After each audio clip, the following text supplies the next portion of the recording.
പ്രിയപ്പെട്ടവരെ, നമുക്കിനി മുതലപ്പുഴയിലേക്കൊന്ന് പോകണം. മുതലപ്പുഴയിൽ കുറച്ച് പ്രശ്നമുണ്ട്. കാരണം മുതലപ്പുഴയിൽ പൊഴിമുറിക്കാൻ നടപടിയുമായി സർക്കാർ മുന്നോട്ടു പോകുമ്പോൾ ശക്തമായ പ്രതിഷേധത്തിലാണ് അവിടുത്തെ മത്സ്യത്തൊഴിലാളികൾ.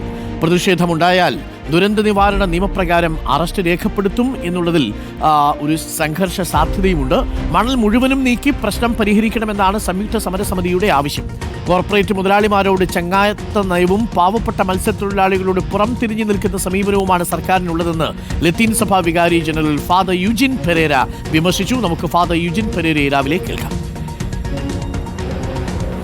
ഇനി അദാനിയാണ് ഇതിൻ്റെ ഒരു പ്രധാനപ്പെട്ട കാരണക്കാരൻ. അദാനിക്ക് വലിയ ഡ്രഡ്ജറുകളുണ്ട്. ആ ഡ്രഡ്ജറിന് ഇവിടെ വന്ന് 3 ദിവസം പണി ചെയ്തിരുന്നെങ്കിൽ ഈ പ്രശ്നങ്ങൾ പരിഹരിക്കാറുണ്ട്. ഈ പറഞ്ഞിരിക്കുന്ന കോർപ്പറേറ്റ് മുതലാളിമാരോട് ഒരു ചങ്ങാത്ത നയം സർക്കാരുകൾ സ്വീകരിക്കുകയും പാവപ്പെട്ട മത്സ്യത്തൊഴിലാളികളോടൊക്കെ പുറംതിരിഞ്ഞ് നിൽക്കുന്ന ഒരു വലിയ അവസ്ഥ വലിയൊരു പ്രതിസന്ധിയിലേക്ക് ആ പ്രദേശത്ത് എത്തിച്ചിരിക്കുകയാണ്. മാമ്പള്ളി, അഞ്ചുതെങ്ങ്, പൂത്തുറ, താഴമ്പള്ളി പ്രദേശങ്ങളിലുള്ള മത്സ്യത്തൊഴിലാളികൾ അവരെല്ലാവരും ഏകോപതര സഹോദരങ്ങളെപ്പോലെയാണ് പ്രവർത്തിച്ചത്. അപ്പോൾ ഇതിനകത്ത് വിഭജിച്ച് ഭരിക്കുക, ഇന്നിപ്പോൾ നടന്ന ചർച്ചകളുടെയൊക്കെ ആ സ്വഭാവം ഞാൻ മനസ്സിലാക്കുന്നതാണ്. ആദിൽ പാലോടും ഒപ്പം അരുൺ സോളമനും നമുക്കൊപ്പം ചേരും. ആദ്യം ആദിൽ പാലോടിലേക്ക്. Adil Palode, very good morning. Arun Solomon, very good morning. അതിൽ ഇന്നിപ്പോൾ പൊഴിമുറിക്കലിലേക്ക് സർക്കാർ കടക്കുമ്പോൾ പ്രതിഷേധത്തിലാണ് മത്സ്യത്തൊഴിലാളികൾ. അവർ ശക്തമായി പ്രതിഷേധിക്കും. പക്ഷേ പ്രതിഷേധമുണ്ടായാൽ ദുരന്ത നിവാരണ അതോറിറ്റി നിയമപ്രകാരം കേസെടുക്കുമെന്നാണ് പറഞ്ഞിരിക്കുന്നത്. അങ്ങനെ അറസ്റ്റും കൂട്ടവും ഒക്കെ ആയാൽ ഒരു സംഘർഷ സാധ്യതയിലേക്ക് ആ പ്രദേശം പോകുമോ? മത്സ്യത്തൊഴിലാളികൾ എന്താണ് പറയുന്നത്? അതിൽ സംഘർഷത്തിലേക്ക് പോകുമെന്ന ആശങ്ക ഉണ്ട് അരുൺ. ഞാനിപ്പോൾ നിൽക്കുന്നതാണ് ഈ മണൽത്തിട്ട. ഈ മണൽത്തിട്ടയാണ് മുതലപ്പുഴയിലെ മത്സ്യത്തൊഴിലാളികളുടെ കണ്ണീരായി മാറിയിരിക്കുന്നത്. ഇടതുവശത്ത് കടലാണ്, വലതുവശത്ത് കായലും. ഇതുവഴി സുഗമമായി മത്സ്യബന്ധന ബോട്ടുകൾ കടന്നു പോയിരുന്നതാണ്. ഇവിടെ 8 മീറ്ററോളം ഉയരത്തിൽ 6 മീറ്റർ ആഴമുള്ള അഴിമുഖമായിരുന്നു. ഇതിപ്പോൾ 8 മീറ്റർ ഉയരത്തിൽ ആ ഭാഗത്ത് മണൽ നിറഞ്ഞിരിക്കുകയാണ്. മണൽത്തിട്ടയാണ് എന്ന് നമുക്ക് കാണാൻ കഴിയും. ഇത് മണൽ മുഴുവൻ നീക്കി അടിയന്തരമായി പ്രശ്നം പരിഹരിക്കണം. ഉപജീവനം നഷ്ടപ്പെട്ടിരിക്കുകയാണെന്നുള്ളതാണ് മത്സ്യത്തൊഴിലാളികളുടെ പ്രതിഷേധം. അതിനിടെയാണ് ഇതിൻ്റെ ഒരു ഭാഗം മാത്രം മുറിച്ച് കായലിലെ വെള്ളം, പൊഴി മുറിച്ച് കായലിലെ വെള്ളം കടലിലേക്ക് പോകാനുള്ള സൗകര്യമൊരുക്കാനുള്ള നടപടികൾ സർക്കാർ സ്വീകരിക്കുന്നത്. ഇതിനപ്പുറമുള്ള ഈ കായലിൻ്റെ തീരത്ത് താമസിക്കുന്ന 5 പഞ്ചായത്തുകളുണ്ട്. ആ 5 പഞ്ചായത്തുകളിൽ മഴ പെയ്താൽ വെള്ളം കയറും, വലിയ വെള്ളപ്പൊക്കവും ദുരിതവും ഉണ്ടാകുമെന്നുള്ളതാണ് സർക്കാരിൻ്റെയും ജില്ലാ ഭരണകൂടത്തിൻ്റെയും വിലയിരുത്തൽ. അതുകൊണ്ട് അടിയന്തരമായി പൊഴി മുറിക്കണം. ഇന്നലെ നമ്മൾ വാർത്ത നൽകിയിരുന്നതാണ്. ആ നിലയിലേക്ക് തന്നെ കാര്യങ്ങൾ എത്തിയിരിക്കുന്നു. ദുരന്ത നിവാരണ നിയമപ്രകാരം ഒരു നടപടിയിലേക്ക് ജില്ലാ ഭരണകൂടം പോവുകയാണ്. അങ്ങനെയെങ്കിൽ അത് സംബന്ധിച്ച് ജില്ലാ കളക്ടറുടെ ഉത്തരവുണ്ട്.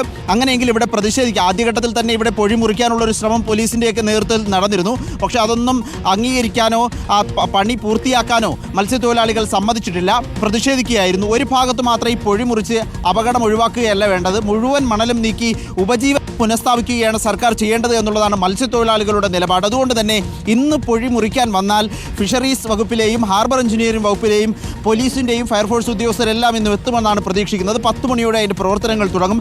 അങ്ങനെ തുടങ്ങിയാൽ ഇവിടെ പൊഴി മുറിക്കുന്ന സമയത്ത് ഒരു പ്രതിഷേധത്തിനുള്ള സാധ്യത കാണുന്നുണ്ട്. പ്രതിഷേധിച്ചാൽ പിന്നീട് അതൊരു അറസ്റ്റിലേക്ക്, നിയമ നടപടികളിലേക്ക് പോകുമെന്ന കാര്യത്തിലും സംശയമില്ല. അത് സംഘർഷത്തിലേക്ക് പോകുമോ? ഒരു തീരമേഖലയാണ്, തീരദേശ മേഖലയാണ്, മത്സ്യത്തൊഴിലാളികളാണ്. ഒരു സംഘർഷത്തിലേക്ക് പോകുമോ എന്ന ആശങ്ക ജില്ലാ ഭരണകൂടത്തിനുണ്ട്. ആദ്യഘട്ടത്തിൽ ഒരു സമവായ ചർച്ച നടത്തുക, എന്തായാലും പൊഴി മുറിച്ചേ തീരൂ എന്ന നിലപാടിൽ എത്തിയിട്ടുണ്ട്. ഇന്നലെ മന്ത്രി സജി ചെറിയാൻ്റെ നേതൃത്വത്തിൽ മത്സ്യത്തൊഴിലാളികളുമായി ചർച്ച നടത്തിയിരുന്നു. പക്ഷേ ചർച്ച പരാജയത്തിലാണെത്തിയത്. ഇവിടെയുള്ള മത്സ്യത്തൊഴിലാളികൾക്ക് ആവശ്യമെങ്കിൽ കൊല്ലത്തേക്ക് മാറി അവിടുത്തെ ഹാർബറുകൾ ഉപയോഗിക്കാമെന്ന് മന്ത്രി അറിയിച്ചു. പക്ഷേ അതൊന്നും സ്വീകാര്യമായ നിർദ്ദേശമല്ല. ഇവിടെ ഒരു പാളിച്ച പറ്റിയത് മണലിങ്ങനെ അടിഞ്ഞുകൂടാൻ കാരണം സംസ്ഥാന സർക്കാരിൻ്റെ കെടുകാര്യസ്ഥതയും വീഴ്ചയുമാണ് എന്ന് മത്സ്യത്തൊഴിലാളികൾ ആവർത്തിച്ച് പറയുന്നുണ്ട്. അതിന് കാരണം ചെറിയ തോതിൽ മണൽ ഉയർന്നപ്പോൾ തന്നെ അടിയന്തരമായി മണൽ നീക്കണമെന്ന നിർദ്ദേശം മത്സ്യത്തൊഴിലാളികൾ അങ്ങനെ ഒരു നിർദ്ദേശം വെച്ചു. പക്ഷേ ആ നിർദ്ദേശം അംഗീകരിക്കാനോ ആ സമയത്ത് മണൽ നീക്കാനോ സർക്കാർ തയ്യാറായില്ല. അതുകൊണ്ടാണ് ഈ വിധത്തിൽ മണൽ ഈ രൂപത്തിൽ ഇത്രയും ഒരു ബീച്ച് പോലെ തന്നെ ഈ അഴിമുഖം മാറാൻ കാരണം എന്നുള്ളതാണ് നിലവിൽ അറിയിച്ചിരിക്കുന്നത്. മത്സ്യത്തൊഴിലാളികളുടെ പ്രതിഷേധത്തിന് കാരണം ഇന്നിപ്പോൾ ഇവിടെ ഒരു ചാലുകെട്ടി മൊഴി തുറന്ന് കായലിലെ വെള്ളം കടലിലേക്ക് പോകാനുള്ള സൗകര്യം ഒരുക്കാനുള്ള തീരുമാനത്തിലേക്ക് ജില്ലാ ഭരണകൂടം എത്തുന്നു. അങ്ങനെ വന്നാൽ ഒരു പ്രതിഷേധത്തിലേക്ക് കാര്യങ്ങൾ മാറും. പ്രതിഷേധം പിന്നീട് അതൊരു വലിയൊരു സംഘർഷത്തിലേക്ക് പോകുമോ എന്ന ആശങ്കയുണ്ട്. അതിനെ മുൻകരുതൽ എടുത്തുകൊണ്ടുള്ള നടപടികൾക്കായിരിക്കും ഇന്ന് 10 മണിയാണ്. അതേസമയം ഈ മണൽ മുഴുവൻ അവിടെ നിന്ന് എടുത്തുകൊണ്ട് പോകണം എന്നുള്ളതാണ് മത്സ്യത്തൊഴിലാളികളുടെ ആവശ്യവും. അത് പ്രധാനപ്പെട്ട ഒരു ആവശ്യം കൂടിയാണ്. ഇതിനകത്ത് എവിടെയാണ് ഇനി ഒരു ഒത്തുതീർപ്പ് സാധ്യമാവുക? ഒത്തുതീർപ്പ് എന്താകുമെന്നുള്ളതാണ്. ഈ ഒത്തുതീർപ്പ് എന്നുള്ളത് സർക്കാർ ഇവരോട് പറയുന്നത് ഇവിടെയുള്ള വള്ളങ്ങൾ ആവശ്യമെങ്കിൽ നമുക്ക് കൊല്ലത്തേക്ക് കൊണ്ടുപോയി അവിടെ നിന്ന് വഴി മത്സ്യത്തിലേക്ക് പോകുന്ന സുഗമമായി എത്തുന്ന ഒരു സ്ഥിതിയിലേക്ക് കാര്യങ്ങൾ എത്തിക്കാമെന്ന് ശരി, അതിൽ തയ്യാറായിട്ടില്ല. ഒരു പരിധിവരെ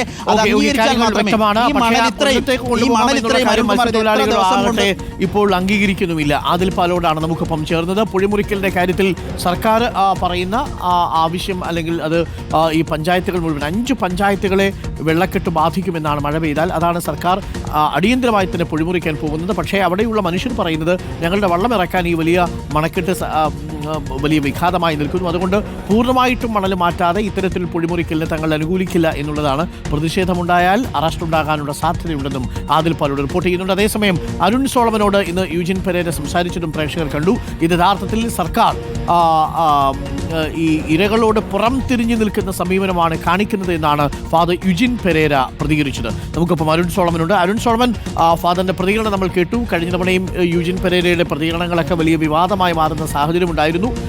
ഇന്നിപ്പോൾ പൊഴിമുറിക്കൽ ഒരു സംഘർഷാവസ്ഥയിലേക്ക് നീങ്ങുമ്പോൾ ഫാദർ യുജിൻ പെരേരയുടെ വാക്കുകൾ എത്രത്തോളം പ്രാധാന്യമേറിയതാണ്?